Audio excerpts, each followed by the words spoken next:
ఈరోజే సోమవారం మహాశివుడికి ఎంతో ప్రీతికరమైన రోజు. ఈరోజు ఈ కథను వింటే చాలు ఆ మహాశివయ్య యొక్క ఆశీస్సులు మీకు తప్పకుండా కలుగుతాయి. అదే శివదేవుని కథ. మరి ఆ కథ ఏంటో ఇప్పుడు ఈ వీడియోలో తెలుసుకుందాం. శివదేవుని కథా ప్రారంభము. ఓ భక్తులారా, తెలుగుదేశమున ఒకానొక గ్రామసీమలో బీదవాడైన శివయ్య అనే పేరుగల బ్రాహ్మణుడు నివసిస్తున్నాడు. అతను రాజేశ్వరి అనే ఆమెను పెళ్లాడి కాపురం చేస్తూ ఉన్నాడు. కొంతకాలానికి ఆ దంపతులకు ఒక కుమారుడు, ఒక కుమార్తె కలిగారు. పుత్రుని పేరు సదాశివుడు, పుత్రిక పేరు దాక్షాయణి. బీదవాడు అవడం వల్ల శివయ్య భిక్షాటనం చేసి భార్యా బిడ్డలను పోషించుకుంటూ ఉండేవాడు. ఈ విధంగా కొంతకాలం గడిచిన తర్వాత తన భార్యతో శివయ్య ఇలా చెప్పాడు: మనం ఈ దరిద్రావస్థను భరించలేకపోతున్నాం. నేను తిరుపతి పుణ్యక్షేత్రానికి వెళ్ళి స్వామిని దర్శించి అక్కడ కష్టపడి కొంత ధనాన్ని సంపాదించి తిరిగి వస్తాను. నీవు బిడ్డలను జాగ్రత్తగా చూస్తూ ఉండమని చెప్పి శివయ్య ప్రయాణమై వెళ్తుండగా ఒక ముసలి బ్రాహ్మణుడు శివయ్యకు ఎదురై ఇలా చెప్పాడు: ఎవరు నాయనా నీవు అని అడిగాడు.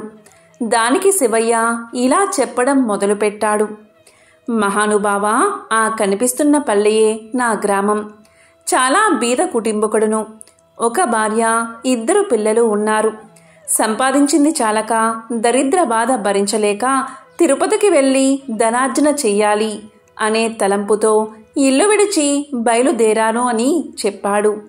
దానికి ఆ ముసలి బ్రాహ్మణుడు నవ్వుతూ ఇలా పలికాడు: ఓయి వెర్రినాయనా, తిరుపతికి వెళ్ళినంత మాత్రాన, ప్రభు దర్శనం చేసినంత మాత్రాన నీవు ధనాన్ని సంపాదించుకోగలవా? నీకు సకల ఐశ్వర్యాలు ఇచ్చే వ్రత కథ ఒకటి చెప్తాను, శ్రద్ధగా విను అని చెప్పగా అంత శివయ్య, పుణ్యపురుష, అది ఏ దేవుని కథో ఆ చెట్టు నెడలో కూర్చుని వివరించండి స్వామి అని వేడుకున్నాడు. అంతనా ఆ బ్రాహ్మణోత్తముడు శివదేవుని కథ చెప్పడం ప్రారంభించాడు. పూర్వం వంగదేశాన్ని పరిపాలిస్తున్న సూరసేన మహారాజుకు గుణవంతురాలైన ఒక పుత్రిక ఉంది. ఆ బాలామణి పేరు సీమంతిని. సీమంతిని చిన్ననాటి నుండి శివదేవుని యందు అపారమైన భక్తి కలదై పూజలు చేస్తూ ఉండగా ఈ విషయం యాజ్ఞవల్క మహాముని భార్య అయిన మైత్రేయి తెలుసుకుని తానే స్వయంగా సీమంతునికి సోమవార వ్రత మహత్యాన్ని వివరించి చెప్పడానికి సూరసేన మహారాజు పట్టణానికి బయలుదేరి వచ్చి వ్రత విధానం సీమంతునికి తెలియచేసి వెళ్ళిపోయింది. ఆ రోజు నుంచి రాజకుమార్తె సోమవార వ్రతాన్ని భక్తి శ్రద్ధలతో చేస్తూ సదాశివుని పూజిస్తూ వ్రతకథ చదువుతూ దినదిన ప్రవర్ధమానమవుతూ ఉంది. ఇలా ఉండగా అంగదేశాన్ని ఇంద్రసేనుడు అనే మహారాజు పరిపాలించేవాడు. ఆ రాజుకు చంద్రాంగదుడు అనే కుమారుడు ఉన్నాడు. ఆ చిన్నవాడు సకల విద్యలు నేర్చుకుని పెళ్ళియుడుకు వచ్చాడు. చంద్రాగదునకు వివాహం చెయ్యాలి అనే తలంపుతో ఇంద్రసేన మహారాజు తన కొలువునందున్న మంత్రి పురోహిత సామంతులతో యువరాజైన చంద్రాగదునకు ఎక్కడైనా తగిన చిన్నదాన్ని చూడమని చెప్పి వారిని దేశ దేశాలకు పంపాడు.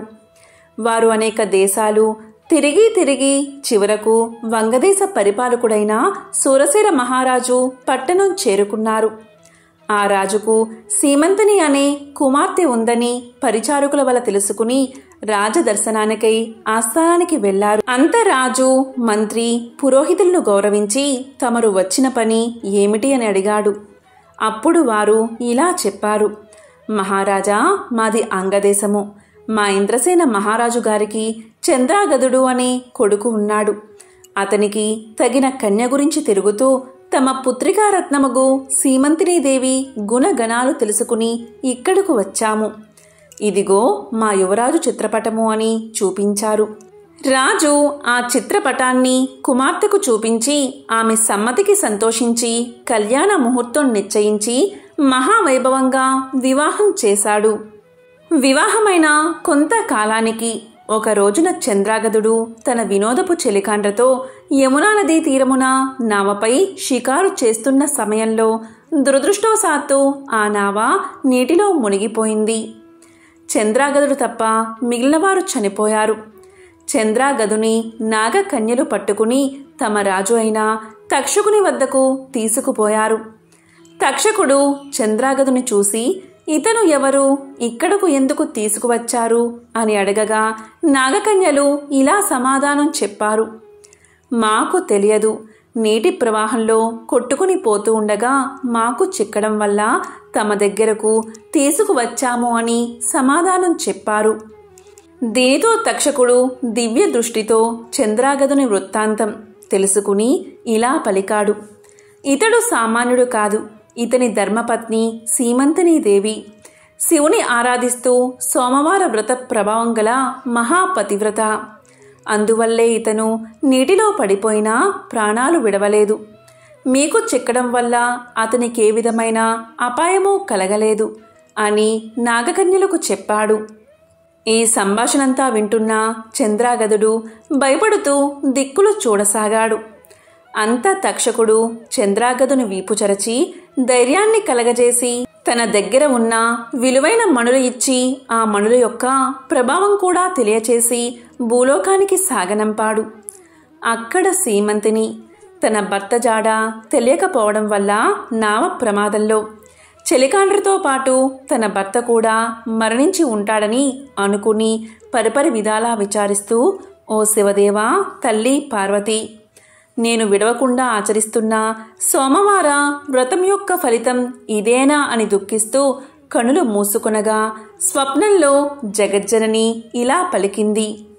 అమ్మాయి, నీ భర్తకేమీ భయం లేదు. విచారించకు, సజీవుడై ఉన్నాడు. త్వరలో నీ చెంతకు వస్తాడు అని చెప్పి అంతర్ధానమయ్యింది.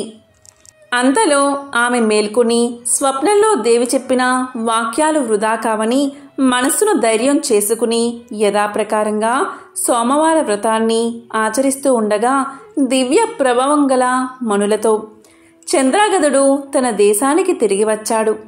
ఇంద్రసేన మహారాజు కొడుకు రాకకు సంతోషించి జరిగిందంతా తెలుసుకుని తన కుమారుడు సజీవుడిగా ఉన్నాడని మహిమగల మణులతో తిరిగి వచ్చాడు అని ఆ శుభవార్తను సూరసేన మహారాజుకు కబురంపి శుభముహూర్తాన సీమంతిని దేవికి చంద్రాగదునకు వైభవోపేతంగా పట్టాభిషేకం చేశాడు. సీమంతిని దేవి చంద్రాగదులు తమ దేశ ప్రజలకు సోమవార వ్రత ప్రభావం గురించి, శివదేవుని మహిమల గురించి బోధిస్తూ ధర్మ మార్గాన రాజ్యపాలన చేస్తూ ఉన్నారు. సీమంతిని దేవి తన సోమవార వ్రత మహిమ వల్లే ఐదవతనం కాపాడుకోగలిగిందని ప్రజలంతా భావించి తాము కూడా సోమవార వ్రతాన్ని చేసి సకల సంపదలతో సుఖంగా ఉన్నారు అని ముసలి బ్రాహ్మణుడు శివయ్యతో చెప్పి ఇలా అన్నాడు. శివయ్య, నీవు కూడా ఈ వ్రతాన్ని చేస్తే నీకు కూడా సకల ఐశ్వర్యాలు కలుగుతాయి అని చెప్పగా శివయ్య ఎంతో ఆనందం చెంది ఇలా పలికాడు. మహాపురుష, ఆ వ్రతాన్ని ఎలా చెయ్యాలి అని కోరాడు. దానికి ఆ బ్రాహ్మణుడు ఇలా చెప్పసాగాడు. శివయ్య, విను. సోమవారం రోజున ఉదయమే లేచి స్నానం చేసి గృహాన్ని శుద్ధి చేసి రంగురంగుల ముగ్గులు పెట్టి ఇంటికి ఈశాన్య భాగమున పీట మీద శివదేవుని పటం ఉంచి ఆవు నేత్తో కాని కొబ్బరి నూనెతో కాని దీపాన్ని వెలిగించి శివదేవునికి టెంకాయ కొట్టి ధూపం వేసి మారేడు దళాలతో అభిషేకం చేసి 3 రకాల పువ్వులు పెట్టి భక్తితో పూజించి కొబ్బరి ముక్కలు తరిగి పంచదార కాని లేక బెల్లం కాని కలిపి నైవేద్యం పెట్టి శివదేవుని వ్రత కథ చదివించి ఆ ప్రసాదం అందరికీ పంచిపెట్టి తాము కూడా కళ్ళకద్దుకుని సేవించాలి. ఇలా 3 సోమవారాలు భక్తి శ్రద్ధలతో పూజిస్తే సిరి సంపదలు కలిగి మనసులోని కోర్కెలు ఫలిస్తాయి అని చెప్పి ముసలి బ్రాహ్మణుడు అదృశ్యమయ్యాడు. కడు నిష్ఠతో వింటున్న శివయ్య బ్రాహ్మణుడి గానక, ఆహా, ఈ మహానుభావుడే నా పాలిట దేవుడు, నా అవస్థను చూసి నాకీ ఉపదేశం చేశాడు అని భావించి తిరిగి ఇంటికి వెళ్ళి జరిగిందంతా భార్యకు చెప్పాడు. భార్యాభర్తలు 3 సోమవారాలు భక్తి శ్రద్ధలతో శివదేవుణ్ణి పూజించి ప్రసాదం ఇరుగు పొరుగు వారికి పంచిపెట్టి సుఖంగా ఉండగా వారికి దరిద్ర బాధలు పోయి అష్ట ఐశ్వర్యాలు కలిగాయి. కొన్నాళ్లకు ధనగర్వంచే వ్రతం చేయడం మానేశారు. శివదేవునికి కోపం వచ్చి వీరి గర్వాన్ని అణచాలని మళ్లీ దరిద్రులుగా చేశాడు. దరిద్ర దశలో ఉన్న శివయ్య మరలా యథాప్రకారంగా భిక్షాటనకు ఒక గ్రామం వెళ్లి యాచించగా, ఇవాళ మేము శివదేవుని పూజ సోమవార వ్రతాన్ని చేసుకుంటున్నాము, ఇప్పుడు భిక్ష వేయుటకు వీలు లేదు అన్నారు. అయ్యో, సోమవార వ్రతాన్ని మరిచిపోయినందునే మాకీ గతి పట్టింది, చాలా అపచారం చేశాము అనుకుంటూ ఇంటికి వెళ్ళి ఈ సంగతి భార్యకు జ్ఞాపకం చేశాడు. ఆమె భర్త మాటలు లెక్క చేయక మొండిగా మాట్లాడింది. గత్యంతరం లేక శివయ్య పిల్లలతో నదిలో స్నానం చేసి వచ్చి శివదేవుణ్ణి పూజించి కథ చెప్పుకుంటూ భార్యను వినడానికి రమ్మని పిలిచాడు. తాను కథ కూడా వినను అని చెప్పగా ఆ మరనాడే ఆమె నేత్రాలు కనిపించకుండా పోయాయి.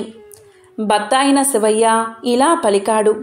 ఓసి పిచ్చిదానా, శివదేవుని పూజ మానేశావు, కథ కూడా విన్ను అన్నావు. నేను బీదవాడు అయిపోయాను, నీవు గుడ్డిదానివి అయిపోయావు. కనుక చేసిన తప్పులు క్షమించమని లెంపలు వేసుకో అని గట్టిగా మందలించాడు. భార్య అలాగే చేసి స్నానాన్ని ఆచరించి సోమవార వ్రతాన్ని ఆచరించి ప్రసాదాన్ని కండ్లకొద్దుకుని సేవించింది. వెంటనే కన్నులు కనిపించాయి. పోయిన ఐశ్వర్యం కలిగినది.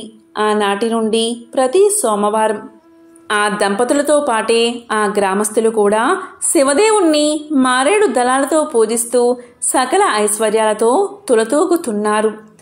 కాబట్టి ఈ సోమవార వ్రతాన్ని, శివదేవుని పూజ ఎవరు చేస్తారో వారు ఇహమందు సర్వసుఖాలను, పరమందు మోక్షాన్ని పొందుతారు.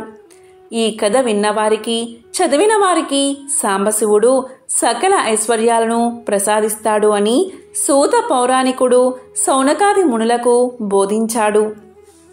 సోమవారం సందర్భంగా ఒక శివభక్తుని కథను ఇప్పుడు తెలుసుకుందాం. పూర్వం పూసలార్ అనే సాధువు ఎంతో పేదరికంలో ఉండేవాడు. కానీ ఆయన ఒక గొప్ప శివభక్తుడు. ఈయన శివుడికి ఒక అద్భుతమైన గుడి కట్టాలని కోరుకునేవాడు. ఈయన ప్రతిరోజు తన మనసులో ఒక్కొక్క ఇటుక పేరుస్తూ ఆలయ నిర్మాణం కొనసాగించాడు. ఇది ఒక అంతర్ముఖమైన చర్య. కొన్నాళ్ల తర్వాత ఆ ప్రదేశంలోని రాజు కూడా అక్కడ ఒక పెద్ద శివాలయం కట్టాలని సంకల్పించాడు. ఏ రోజైతే రాజు ఆ శివాలయానికి ప్రారంభోత్సవం చెయ్యాలని అనుకున్నాడో ఆ క్రితం రోజున శివుడు రాజుకి కల్లో కనబడి ఇలా చెప్పాడు.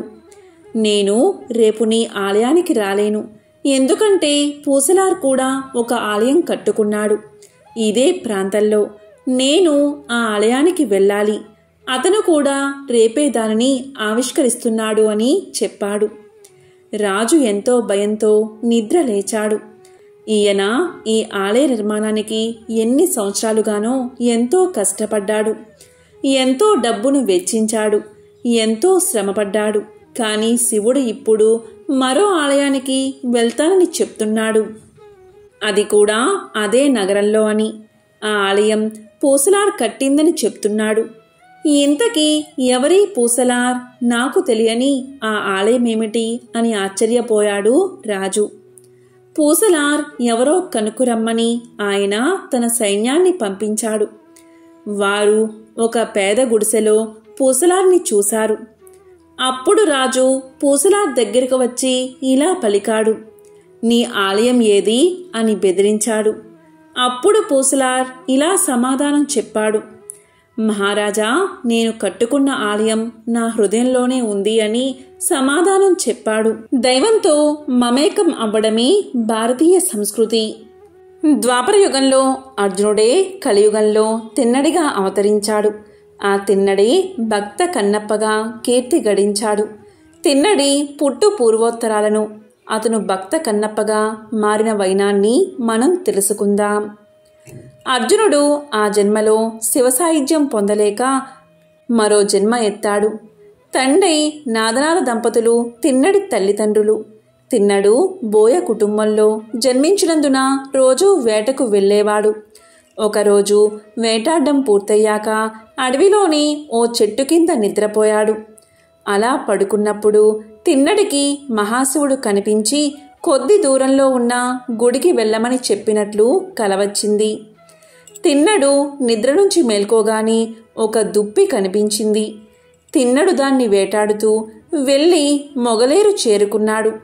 అక్కడ సరిగ్గా తనకు కలలో కనిపించిన శివలింగం దర్శనం ఇచ్చింది. తిన్నడు మురిసిపోయి, అయ్యా శివయ్యా, నీకు నా మీద ప్రేమ ఉంటే మా ఇంటికి రా అని పిలిచాడు. మహాశివుడు రాకపోవడంతో తిన్నడు ఇల్లు వాకిలి మరచి అక్కడే ఉండిపోయాడు. ఇక పొద్దస్తమానం శివుడి సేవలోనే గడపసాగాడు. ఉదయం లేస్తూనే శివలింగం ఉన్న ప్రదేశాన్ని ఊడ్చి శుభ్రం చేస్తాడు. నోటితో నీళ్లు తెచ్చి శివలింగానికి అభిషేకం చేస్తాడు. చేతుల్లో పట్టినన్ని బిల్వ పత్రాలు తెచ్చి లింగాన్ని అలంకరిస్తాడు. వేటాడి తెచ్చిన మాంసాన్ని నైవేద్యంగా సమర్పిస్తాడు. అదే ఊరిలో ఉన్న శివగోచార అనే భక్తుడికి తిన్నడి తీరుతిన్ను నచ్చలేదు. నోటితో నీళ్లు తెచ్చి శివలింగం మీద పోయడం, మాంసాహారం నైవేద్యంగా పెట్టడం అంతా జుగుప్స కలిగించింది. దీంతో శివగోచార ఇలా అన్నాడు, ఇలా మొరపెట్టుకున్నాడు. మహాశివ, ఈ విపరీతాన్ని నేను చూడలేకపోతున్నాను. పాప పంకిలమైన పనులు చేయడమే కాదు, చూడ్డము ఘోరమే. ఇంతకంటే చనిపోవడం మేలు అని దుఃఖిస్తూ తలను శివలింగానికి కొట్టుకుని చనిపోబోయాడు. అప్పుడు మహాశివుడు చిరునవ్వు నవ్వి, ఆగు, తొందరపడకు, ఇక్కడే దాక్కుని ఏం జరగబోతుందో చూడు అన్నాడు. శివగోచారుడు మహాశివుడు చెప్పినట్లే చేశాడు. శివలింగం చాటుగా వెళ్ళి నిలబడ్డాడు. అప్పుడే నోటితో నీళ్లు తెచ్చిన తిన్నడు ఎప్పట్లాగే శివలింగానికి అభిషేకం చేశాడు. బిల్వ పత్రాలతో అలంకరించి మాంసాన్ని నైవేద్యంగా సమర్పించి పూజ చేశాడు. అయితే శివుడు తనకు పెట్టిన నైవేద్యాన్ని ఆరగించలేదు. ఎందుకు ఇలా జరిగింది? శివుడు తన్ను తిరస్కరిస్తున్నాడా అనుకుని బాధగా చూశాడు తిన్నడు. తీరా చూస్తే శివుడి కంటిలో నుంచి కన్నీరు కారుతుంది. రుద్రుని నేత్రంలోంచి కన్నీరు కారడం తిన్నడు భరించలేకపోయాడు. తిన్నడు పరిగెత్తుకుంటూ వెళ్ళి ఔషధ మొక్కల ఆకులు తెచ్చి రాతిమీద నూరి దానితో కంటికి కట్టుకట్టాడు. తీరా చూస్తే రెండో కంటి నుండి రక్తం కారుతుంది. ఇక తిన్నడు సహించలేకపోయాడు. బాణంతో తన కన్ను తొలగించి మహాశివుడికి అమర్చాడు. కానీ అప్పుడు మొదటి కంటిలో నుంచి రక్తం కారడం మొదలయింది.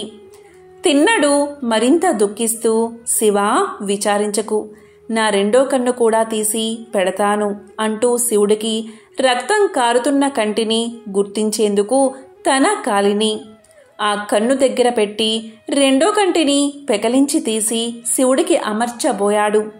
అదంతా వెనక నుంచి చూస్తున్న శివగోచారి ఆశ్చర్యానికి అంతు లేకపోయింది.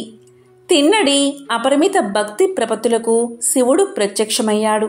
తిన్నడు మరో కన్ను పెకలించకుండా వారించి, భక్తా, నీ నిస్వార్థ భక్తికి మెచ్చాను. కన్ను అప్పగించినా నువ్వు ఇకపై కన్నప్పగా ప్రసిద్ధమవుతావు, సిసలైన భక్తుడిగా చిరస్థాయిగా నిలిచిపోతావు అంటూ శివ సాయుధ్యాన్ని ప్రసాదించాడు. శివగోచారుడు ఈ ఉదంతాన్ని కళ్ళప్పగించి చూస్తూ ఉండిపోయాడు. ఎంతో పవిత్రమైన విశేషమైన ఈ కథను సోమవారం రోజు విన్నా, చదివినా, చెప్పినా, వినిపించినా సకల శుభాలు కలుగుతాయి. జన్మల దోషాలు తొలగి కోటి జన్మల పుణ్యం వస్తుంది. ఓం నమః శివాయ.